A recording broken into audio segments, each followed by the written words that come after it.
Oh my god, actually, I read a lot. I read more than what I thought. Hey kiddos, how are you? Welcome back to my channel. Here I am with another video when I'm going to be talking about more books, of course. This video is going to be basically a wrap up on the books that I have been reading on January and February. I know that this video I should have made it maybe at the end of January as well because I did my TBR for January. But here I am because I want to tell you about all these amazing books and the non so amazing books that I have been reading in January and February. So just keep on watching. I have my notebook, I'm super ready to be talking to you about all these books. Well, let's see. I haven't read all the 9 books on the TBR that I did in January just because I didn't have enough time. And you know, the thing that happened with books is every time that you start reading something, there's always some other books that appear in the meantime. Because someone recommends you, because someone gives you the book. I don't know, things happen to nerd people. The first book that I read in here was Untamed. Part self-help, part memoir. Talk about this woman who finds out that her husband is cheating on her, and that's why she decided to break that marriage. And in the process of recovering herself, she ended up falling in love with another woman. I think that all the lessons that she's learned and the way that she said it, it's super relatable, and that's why I really like the book so much. And I think that it will be a book that I will read maybe further in the future. What I don't like about the book is just I feel sometimes it simplifies too much some problems that we have. Not everyone has these amazing quotes. I think sometimes she kind of create this character of herself that is very much of a superwoman and is not actually maybe the person that she is in reality. But still, the book is super good. I totally love it. I know that she has another book called Love Warrior, and I heard good things about that one as well. So if I had the chance, I will read it, and of course I will be commenting it in here. The second book that I read from that TBR is The Midnight Library. Another book that it's all over the internet. And the reason why it's all over the internet is because some people love it and some people hate it. It talks about this woman who is just going through a very hard moment in her life. So then it comes to a point when she decided that she doesn't want to live anymore. And when that happens, she goes to this sort of a limbo, which is represented by a library. And each one of them represents the concept of the life that she could have had if she made another decisions. You might have heard about this idea of the multiverse, that it says for every decision that we make, there's a parallel universe where we are actually taking the other decision. And I find it so interesting, and that's why I fall for this book. I thought that it was an amazing idea. It's actually super interesting and developed in a way that it's so simple that sometimes it feels too simple. When it's actually approaching to the end of the story, it's very much like a self-help book but in your face. And I feel Matt Haig rushed the ending of the book, so that's why I didn't love it. And maybe for someone that is actually looking for an uplifting book, or someone that is not very familiarized with self-help books, would actually love this one.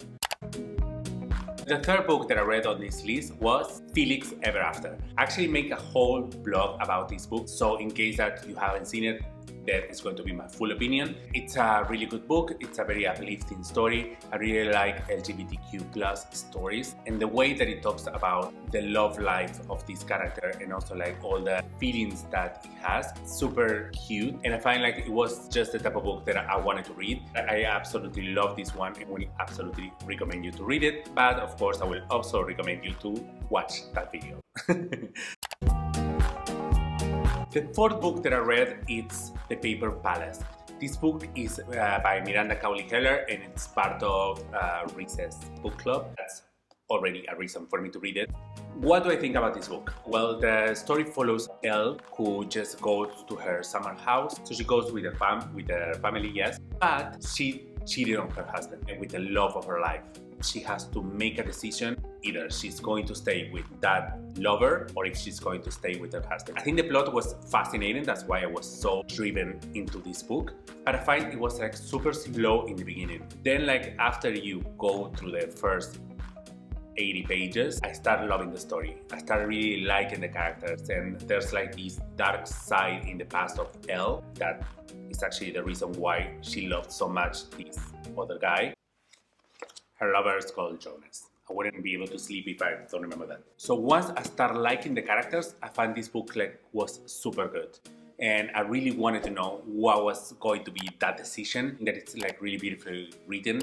I have like a couple of marks in here of my favorite quotes, but the way that the story was closed, I was a little bit disappointed. It wasn't rushed, but at the same time was like so predictable. It was like a perfect opportunity to develop such an epic story, you know, of someone that has to make a decision in just 24 hours. And I was like so pissed off when I finished it and it has that ending, because I thought it could be like such a great opportunity to find my new favorite book. If you have read it, please, I want to know like if you felt the same, what's your comment about it. So that's my thoughts on The Paper Palace.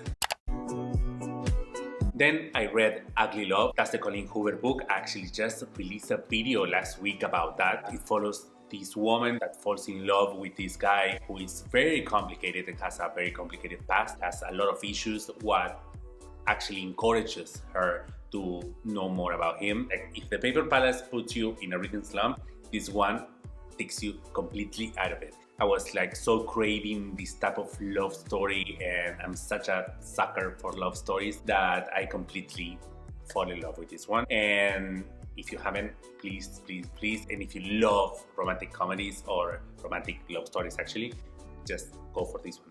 You're not going to regret it. It talks a story about this girl who just goes into her summer house and she wants to spend there the summer because she has to write a new book. She's always writing romantic novels, and then she finds this other guy who writes mystery books. So they decided kind of like to do a challenge and swap the type of books that they usually write. Like, it's a book that you will hardly put down. I heard so many things about this book and actually about this author, because it's the same one for people we meet on vacation. It has some spicy, has some mystery, it has like a lot of elements that you're going to love. I always like to recommend books that will put you out of a reading slump, because I think that all of us, even though we love books, I think all of us feel in a moment like you're kind of like getting into a reading slump and you are not reading as much as you used to, maybe because of the type of books that you read, or maybe because like your lifestyle has changed or something. I always try to find these books that will put you back in it. If you want me to make a video actually about the books that can take you out of a reading slump, I can make that one. Actually, that would be a good idea. So yeah, to sum it up, I absolutely recommend Beach Read.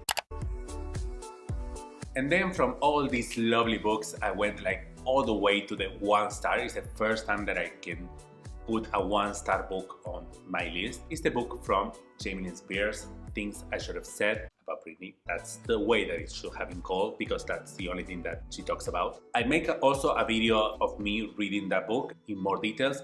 I just want to say that the book is really poorly written. It doesn't seem that it has an editor. Also, it was written in a very bad moment. It's like, I don't want to take advantage of the whole situation and the chaos that is surrounding my sister, but it's exactly what she's doing. Jamie Lynn is like this type of friend that just come to your house, and while you want to start talking about your issues, they just grab a little bit of what you're saying so they can start talking about them. I think that the book is super bad, so I give it 1 star.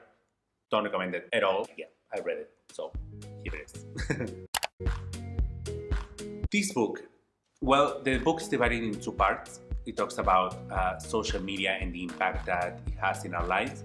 So the first part is basically about this woman that is in a social media platform called The Portal. Feels like someone is just scrolling through the screen on the phone. And that part was so boring, at least for me. Like, I didn't feel connected at all about what was going on. The type of writing is actually good. So some of them were written in a way that it's beautiful, so you fell for the language and you think, oh my god, that is such a beautiful way to express it. But then I reached the second part. I really don't want to spoil it, but it's just super tragic and it involves her niece. By the end of the book, I end up crying. I think I said it before with the Colleen Hoover books that I actually never cry with books, because it's true, I never cry. I think I only cried once with A Little Life, but that's a different topic.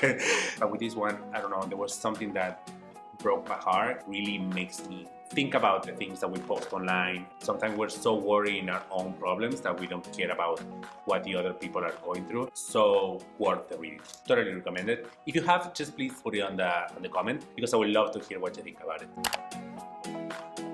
This book is kind of like one of the longest one in comparison to the other books that I've read. But it's actually like pretty much similar to the Paper Palace. It's such a slow burn, such a slow burn. So in the beginning, tells the story about this woman who in the 1700s, she made this pact with some gods of the dark. Since that moment on, she cannot die. She's going to meet a lot of people throughout her life. But the punishment is like no one is going to remember her. The thing is like 300 years after that, someone remembers her. And you want to know why? Well, you will have to read this little baby. Because if I went through it, you are going to go through it as well. I really, really like it and I enjoy the reading process so much. It has like a twist at the end that actually makes me happy. It has like a special place in my heart. I think that it's that type of book that totally transport me to a different reality. I think that the way that in the different eras are described, it's sublime. What to use another word that is not amazing or just great. It was really good. So here we come to the ending of this video, and if you have any recommendation for books that I should read, just leave it in the comments. Thank you so much for watching this video, and if you haven't, please subscribe and turn on that notification button. I'll see you on the next one. Bye. Mwah.